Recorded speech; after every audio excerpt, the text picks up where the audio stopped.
Inset ಜಾಸ್ತಿ ಆಗಿರಲ್ಲ, ಅವ್ರಿಗೆ ರೀಟ್ರೈನಿಂಗ್ ಅಂತ ಮಾಡ್ತೀವಿ, ರೀಸ್ಕಿಲಿಂಗ್ ಅಂತ ಮಾಡ್ತೀವಿ, ಕೊಡ್ತೀವಿ. ಅದೆಲ್ಲ ಆದ್ಮೇಲೆ ರೀಸ್ಕಿಲಿಂಗ್ ಆಗೋ ಪ್ರಾಜೆಕ್ಟ್ ಹಾಕ್ತೀವಿ ನಾವು. ಅವ್ನು 10-15 ವರ್ಷ ನಿಮ್ಗೆ ಅಸೆಟ್ ಆಗಿ ಕೆಲಸ ಮಾಡಿದವನು 15 ವರ್ಷ 13 ವರ್ಷ 12 ವರ್ಷ ಆದ್ಮೇಲೆ ಅವ್ನ ಹೆಂಗ್ ನಾನ್ ಪರ್ಫಾರ್ಮರ್ ಆಗ್ತಾನೆ? ಏನ್ ಮಾನದಂಡ ಏನು? ಅದಕ್ಕೆ ಸರ್ ಪ್ರತಿ ವರ್ಷ ಗೋಲ್ ಸೆಟ್ಟಿಂಗ್ ಮಾಡ್ತೀವಿ. ಈ ವರ್ಷ ನಿನಗೆ ಈ ತರ ಅಚೀವ್ ಮಾಡಬಹುದು 4-5 ಪಾಯಿಂಟ್ಸ್ ಹಾಕಿರ್ತೀವಿ ಅಂತ. ಅದ್ರ ಮೇಲೆ ಇವ್ಯಾಲ್ಯೂಯೇಷನ್ ಆಗುತ್ತೆ. ಅದು ಮಾಡಿದವನ್ನ ಮಾಡಿರ್ಬೋದು. ಅದು 2 ವರ್ಷ ಟೈಮ್ ಸಿಗುತ್ತೆ. 1 ವರ್ಷ ಆಗ್ಬೋದು, 1 ವರ್ಷ ಆಗದೆ ಇರ್ಬೋದು, ಇನ್ನೊಂದು ವರ್ಷ ಹೋಗುತ್ತೆ. ಆ ವರ್ಷ ಇವ್ಯಾಲ್ಯೂಯೇಟ್ ಮಾಡ್ತೀವಿ. 2 ವರ್ಷ ಅವ್ರ ಪರ್ಫಾರ್ಮೆನ್ಸ್ ನೋಡಿ ಆಮೇಲೆ ತೀರ್ಮಾನ ತಗೋತೀವಿ ನಾವು ಸರಿ ಮಾಡಿದ್ವಿ ಅನ್ಬೋತ. ಅದು ಸರಿ ಮಾಡಿಲ್ಲ ಅಂತಂದ್ರು ಪರ್ಫಾರ್ಮೆನ್ಸ್ ಇಂಪ್ರೂವ್ಮೆಂಟ್ ಅಂತ ಹಾಕ್ತೀವಿ, ಪೇಜ್ ಹಾಕ್ತೀವಿ. ಅಲ್ಲೂ ಒಂದು 2-3 ಮಂತ್ಸ್ ಆಪ್ಷನ್ಸ್ ಇರುತ್ತೆ ಅವ್ರು ವರ್ಕ್ ಮಾಡಕ್ಕೆ. ಅದಾದ್ಮೇಲೆ ಪರ್ಫಾರ್ಮೆನ್ಸ್ ರಿಲೇಟೆಡ್ ಸೆಪರೇಷನ್ ಆಗುತ್ತೆ. How many people you know that yearly? Percentage is very less. It will be less than 1%. It's a performance job. And all those people also, they resign. Absolutely. No, sir, we don't. Anyway, in fact, we have, sir, I will just tell you, we have almost 25,000 people on bench. So in Infosys, I won't comment on other companies. Today, as of now, it will be between 20 to 25,000 on bench. And we have a concept of strategic bench because project come and project go. So we need certain people to quickly get into project. So we don't accept people purely on bench. We accept people on performance and disciplinary ground in Infosys. Especially people of 5-year service and also, we don't want them to go because accident and 91 will take them with double salary. So we want to retain them. Come up with when there is no projects happening around, so they want to reduce and make more profit. And just because of the 3 months, they will take some more freshers. At the same time, you are incurring so many freshers also. Okay, round the clock you are taking people, and round the clock you are removing to people. So the match does not settle.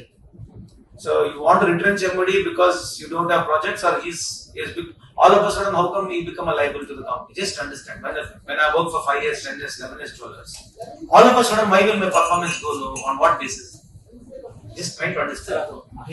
Disciplinary action. Usually when we find this, we call the employee, we tell them that you have been found this case of issues, disciplinary issues. Because people are very career oriented, they will make a request. Usually that I will resign, you give me a leaving letter and clear background check report. So if the employee requests for resignation, we accept because we don't want to affect anybody's career. So they usually give a resignation letter and they leave. This is a disciplinary grounds. Now if it is a performance ground, if somebody is not performing, like in Infosys, we have a policy that there is a rating. So if somebody is 2 years low performer, 2 years continuously, we put them on something called performance improvement plan. It's got some benching use. PIP. So 60 to 90 days PIP happens. If in the PIP, if they clear the PIP, they continue. If they don't clear the PIP, then we issue them a shock cause notice, follow the regular process, and then issue them a termination letter. But usually, so it's never sudden. The PIP goes through, then we issue them a termination letter. In some other cases, if people are not performing, we call them and talk to them and tell that you are not performing. Then the person ought to resign and we give them some additional months of salary so that they can find job, they find some job somewhere else. So overnight. But what I could hear is, whenever there is a project, you don't get the projects. You see to that they have to get the projects. In case you don't get a project, or if he doesn't get a project, he or she, that's the way you say goodbye. Sir, I don't know. This is just information what I'm sharing. Because whatever information I get as a labor minister, perhaps if you are sitting here, you'd also hear the same thing what I'm hearing. We understand far-reaching, but sometimes we don't know what sort of industry is practicing what, because we don't meet, we don't talk. If at all we meet, it's only for MOUs or signing, shaking and going, but we don't understand the labor practices, how it has been done. You know, it's not only about paying more, right? That paying is there because you're able to pay more. That's secondary. But what about other things we really don't know? I think we should have more presence, we should have interactions. Trying to understand, build. It's not trying to hold each other or trying to show muscle each other here. We need to build consensus with the government so that government is also aligned to understand, because when people ask a question to us, they are clueless. So now, being a second-time minister here, I'm trying to understand what is the process. Only when I sit and talk to you, I'll have more updatation of myself and I'll have a better insight. If somebody is coming and giving a complaint, I'll be able to analyze at least. That's what we said. No, if the corporates come together, I feel you should take a lead of skilling only, rather than we do skilling. Who are we to do skilling? I feel we should provide an infrastructure where state governments should provide you more adequate infrastructure to scale.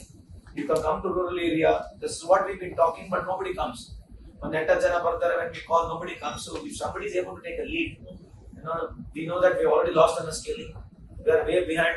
I don't want to go much into deep now. So how do you go? Because I feel entrepreneurs are the people who give more insight to the governments. Don't take me wrong, otherwise. Because the entire insight, information is for the policy are made how? If he is a secretary, if I'm a minister, how the policies are made? The industry has to take a leadership. Driving force is always in industry, and the initiative of government is always there. Depends on what sort of entrepreneurship we are also. So I think you should take a lead, and if you're able to submit those details, it will be easy for us to analyze in future. And if you start doing, because since you are from, we are proud to be a company from Karnataka, where from local to global we have gone. So if you take that initiative, that will be great helping us.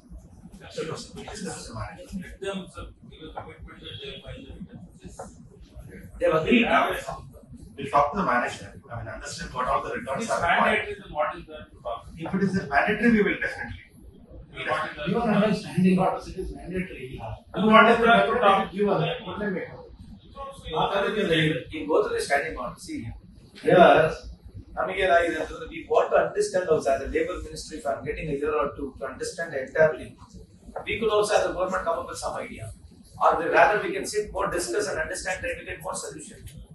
ಇರೋದೇ ಕೆಲಸಗಳು ಕಮ್ಮಿ ಜಾಸ್ತಿ ಇದ್ರೆ ಕೊಡೋದೇ ಕೆಲಸಗಳು ನೀವು ಇನ್ಯಾರು ಕೊಡ್ಬೇಕು your industry only is so I think it should be more like an understanding mutual work closely try to understand 84ರಿಂದ 50 kg ಬಂದೆ. ಆಮೇಲೂ ಸಣ್ಣಗೆ ಫಿಟ್ ಆಗಿದ್ದೀನಿ. ಅದಕ್ಕೆ ನಾನು ಯೂಸ್ ಮಾಡ್ತಾ ಇರೋದು ಜೀನಿ ಸ್ಲಿಮ್. ಸಣ್ಣ ಆಗೋಕ್ಕೆ ಜೀನಿ ಸ್ಲಿಮ್ ಯೂಸ್ ಮಾಡಿದೆ, ಹೆಲ್ದಿನೂ ಅದೇ. ನೀವು ಸಣ್ಣ ಆಗಬೇಕಾ, ಹೆಲ್ದಿ ಆಗಬೇಕಾ? ಹಾಗಿದ್ರೆ ಜೀನಿ ಸ್ಲಿಮ್ ಯೂಸ್ ಮಾಡಿ. ಸಣ್ಣ ಆಗೋದಕ್ಕೆ ಯಾವುದೋ ಪ್ರಾಡಕ್ಟ್ ಹೇಳ್ತಾ ಇದ್ದಾಳೆ, ಏನಾದರೂ ಸೈಡ್ ಎಫೆಕ್ಟ್ಸ್ ಇದೆ ಅಂತ ಯೋಚನೆ ಮಾಡ್ತಾ ಇದ್ದೀರಾ? ಖಂಡಿತ ಇಲ್ಲ. ಯಾಕಂದರೆ ಇದು ಕೆಮಿಕಲ್ ಫ್ರೀ. ಸಣ್ಣ ಆಗಬೇಕು ಅಂದರೆ ಜೀನಿ ಸ್ಲಿಮ್ ಯೂಸ್ ಮಾಡಿ. ಹೆಚ್ಚಿನ ಮಾಹಿತಿಗೆ ಕೆಳಗೆ ಡಿಸ್ಪ್ಲೇ ಆಗ್ತಿರೋ ನಂಬರ್ಗೆ ಕಾಲ್ ಮಾಡಿ. 84ರಿಂದ 50 kg ಬಂದೆ. ಆಮೇಲೂ ಸಣ್ಣಗೆ ಫಿಟ್ ಆಗಿದ್ದೀನಿ. ಅದಕ್ಕೆ ನಾನು ಯೂಸ್ ಮಾಡ್ತಾ ಇರೋದು ಜೀನಿ ಸ್ಲಿಮ್. ಸಣ್ಣ ಆಗೋಕ್ಕೆ ಜೀನಿ ಸ್ಲಿಮ್ ಯೂಸ್ ಮಾಡಿದೆ, ಹೆಲ್ದಿನೂ ಅದೇ. ನೀವು ಸಣ್ಣ ಆಗಬೇಕಾ, ಹೆಲ್ದಿ ಆಗಬೇಕಾ? ಹಾಗಿದ್ರೆ ಜೀನಿ ಸ್ಲಿಮ್ ಯೂಸ್ ಮಾಡಿ. ಸಣ್ಣ ಆಗೋದಕ್ಕೆ ಯಾವುದೋ ಪ್ರಾಡಕ್ಟ್ ಹೇಳ್ತಾ ಇದ್ದಾಳೆ, ಏನಾದರೂ ಸೈಡ್ ಎಫೆಕ್ಟ್ಸ್ ಇದೆ ಅಂತ ಯೋಚನೆ ಮಾಡ್ತಾ ಇದ್ದೀರಾ? ಖಂಡಿತ ಇಲ್ಲ. ಯಾಕಂದರೆ ಇದು ಕೆಮಿಕಲ್ ಫ್ರೀ. ಸಣ್ಣ ಆಗಬೇಕು ಅಂದರೆ ಜೀನಿ ಸ್ಲಿಮ್ ಯೂಸ್ ಮಾಡಿ. ಹೆಚ್ಚಿನ ಮಾಹಿತಿಗೆ ಕೆಳಗೆ ಡಿಸ್ಪ್ಲೇ ಆಗ್ತಿರೋ ನಂಬರ್ಗೆ ಕಾಲ್ ಮಾಡಿ.